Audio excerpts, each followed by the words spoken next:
Hablan los desaparecidos, la serie de voces desde el territorio para recordar a quienes no regresaron tras el conflicto armado.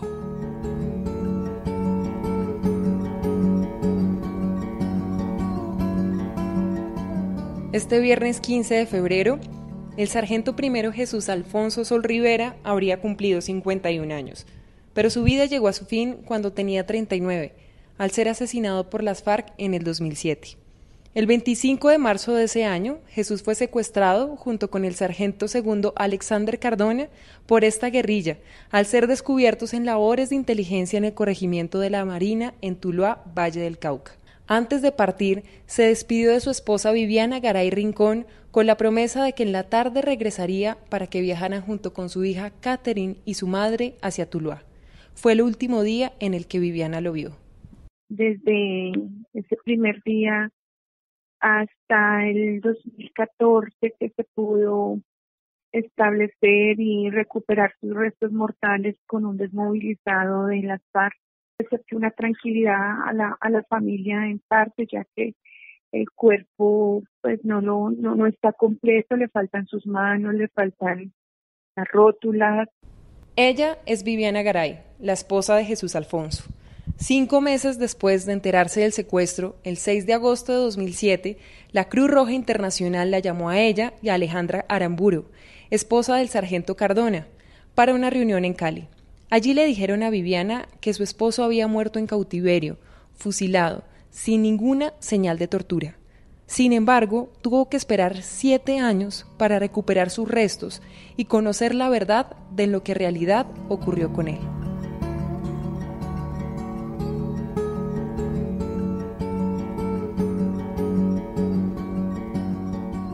¿Por qué es importante encontrar a los desaparecidos por el conflicto armado en Colombia?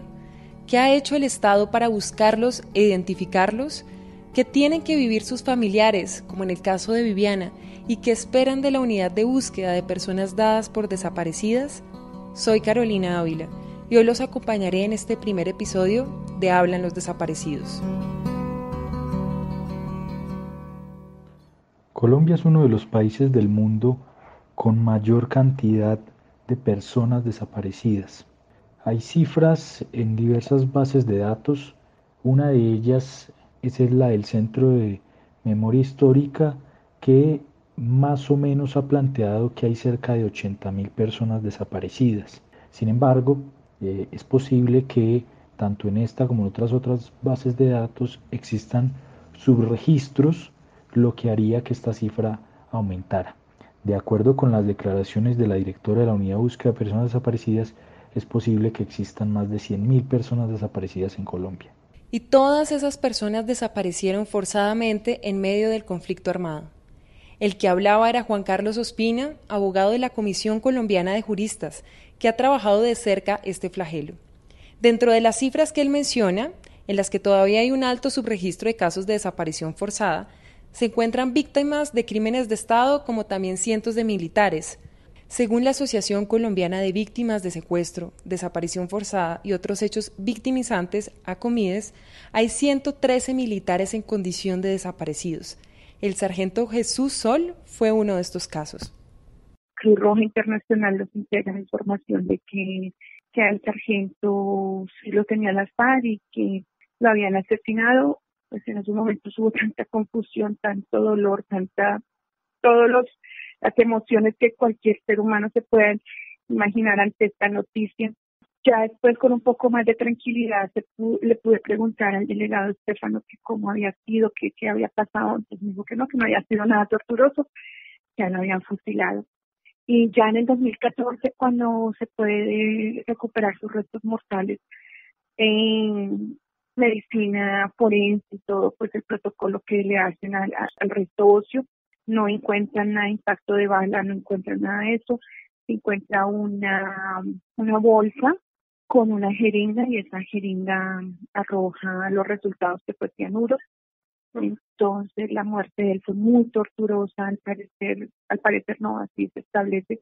Ojalá algún día las FARC o todos estos grupos que cometen tantas bajezas con un ser humano nos pueden explicar y nos pueden aclarar por qué someten a tanto dolor a tanta tortura a un ser humano que en estos momentos está indefenso. ¿Por qué hacer todo eso?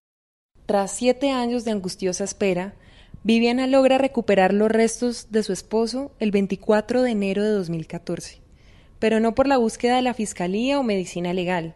Ella sola investigó paso a paso qué había sucedido con los restos de su esposo a partir de la declaración de un desmovilizado.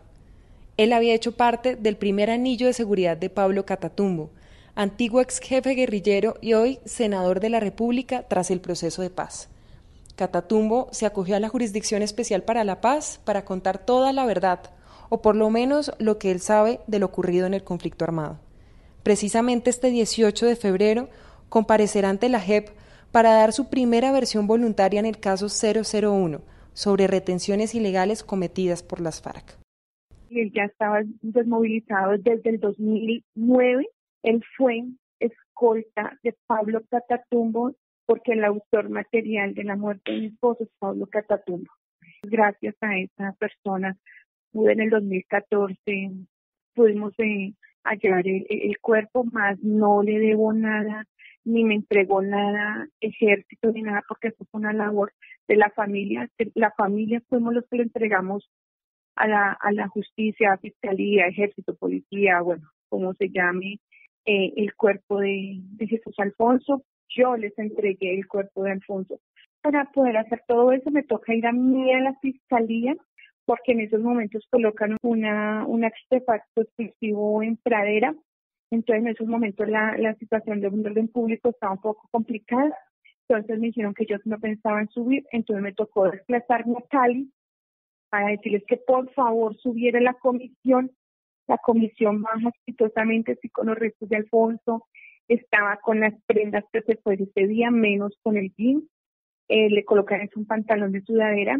Cuando me entregan ya sus restos, ya para marzo, en el reporte forense que me entregan, no hay impactos de bala, no hay impactos de arma blanca, no hay nada de eso. Se encuentra una jeringa que arrojó como resultado cianuro en una bolsa. Someter a una sola persona a tantos vejámenes, ¿qué sentido tiene? Es la pregunta, ¿qué sentido tiene todo esto? Desde el 2017 para acá ha sido una lucha constante, y ver que nuestros familiares se convirtieron en un papel, en un número, en un olvido, es muy desgastante para las familias. Hemos perdido la fe en las instituciones. ¿Pero por qué Viviana tuvo que hacer esta labor de búsqueda sola? Porque tuvo que asumir la responsabilidad de las distintas entidades del Estado que tienen la misión de buscar a los desaparecidos. Viviana tuvo que lidiar con este proceso en el que hubo más trabas que ayudas. Janet Bautista, presidenta de la Fundación Nidia Erika Bautista, la cual brinda apoyo jurídico a más de 500 víctimas de desaparición forzada, explica que una de las principales fallas del Estado colombiano para encontrar los cuerpos es que le da la espalda a los familiares. Una principal falla del Estado es que no ha involucrado a las víctimas y a sus organizaciones que las representan en la participación en la búsqueda, en la participación en las exhumaciones. Si usted mira el caso de Guatemala, las víctimas hacen parte junto con las organizaciones especializadas de los planes de búsqueda. No tener una persona en casa por estar desaparecida forzadamente significa un daño a la integridad mental de las familias que están eternamente en incertidumbre esperando su regreso. Desde el año pasado entró en funcionamiento en Colombia la Unidad de Búsqueda de Personas Dadas por Desaparecidas, una entidad que hace parte del Sistema Integral de Verdad, Justicia, Reparación y No Repetición, creado en ocasión del Acuerdo de Paz firmado entre las FARC y el gobierno. Luz Marina Monzón, directora de la unidad, nos cuenta un poco de la labor que debe enfrentar esta entidad para hallar a las más de 100.000 personas desaparecidas por el conflicto armado. Es necesario que exista esta institución porque es necesario que las víctimas tengan un lugar en ese proceso de búsqueda y que las víctimas puedan ser parte de ese proceso de búsqueda. O sea, no solamente destinatarias de una respuesta, sino partícipes del camino de la búsqueda de sus seres queridos. Monzón asegura que hay dos preguntas que la entidad debe resolver. ¿Dónde están los desaparecidos y qué pasó con sus cuerpos? Es consciente de que no los encontrarán a todos, pero cree que el dolor podría aliviarse si los familiares de esas personas saben qué sucedió con ellos. Por eso es tan importante que participen. Poder aceptar el qué pasó solamente se logra si tú has estado presente en ese proceso. O sea, no te toma por sorpresa el resultado, sino que lo has caminado y te vas aproximando a ese resultado en el paso a paso de cada etapa del proceso de búsqueda. Eso no ha pasado. Y esa es la razón por qué la unidad existe. ¿Y qué esperan las víctimas de esta nueva entidad? Viviana es una voz de tantas, pero sus peticiones son también las de todos los familiares de víctimas de desaparición forzada, que encuentren a sus seres queridos o que por lo menos les digan qué pasó con ellos.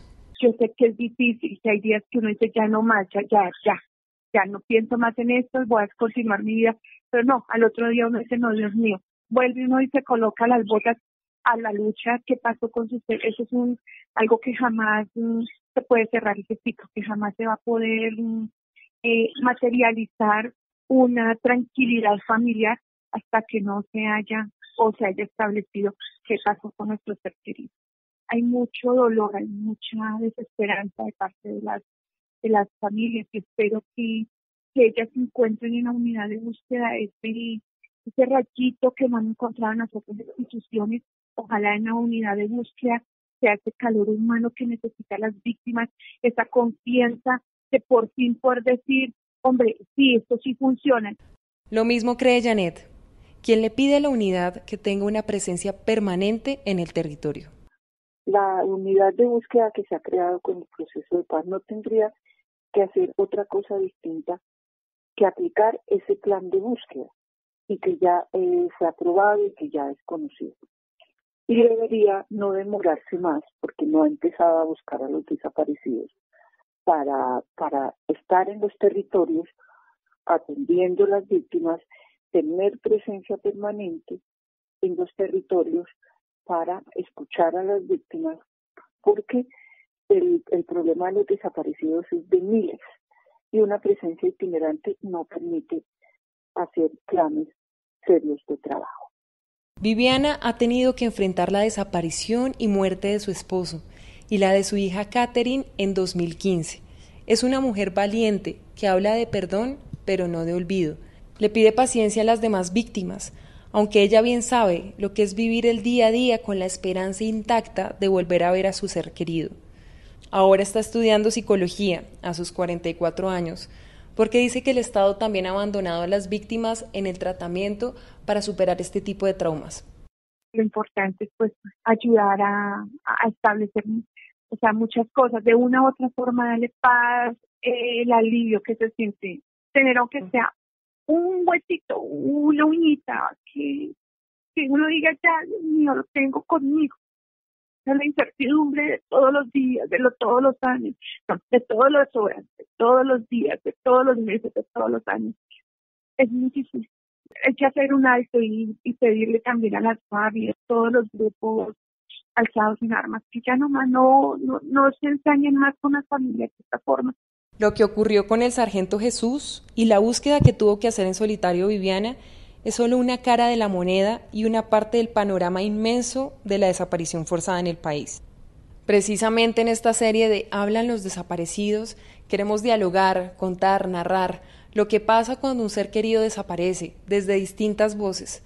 Los invitamos a contarnos sus historias, si se animan, a través de este espacio. Nos pueden escribir por Facebook, Twitter o Instagram, escribiendo Colombia 2020.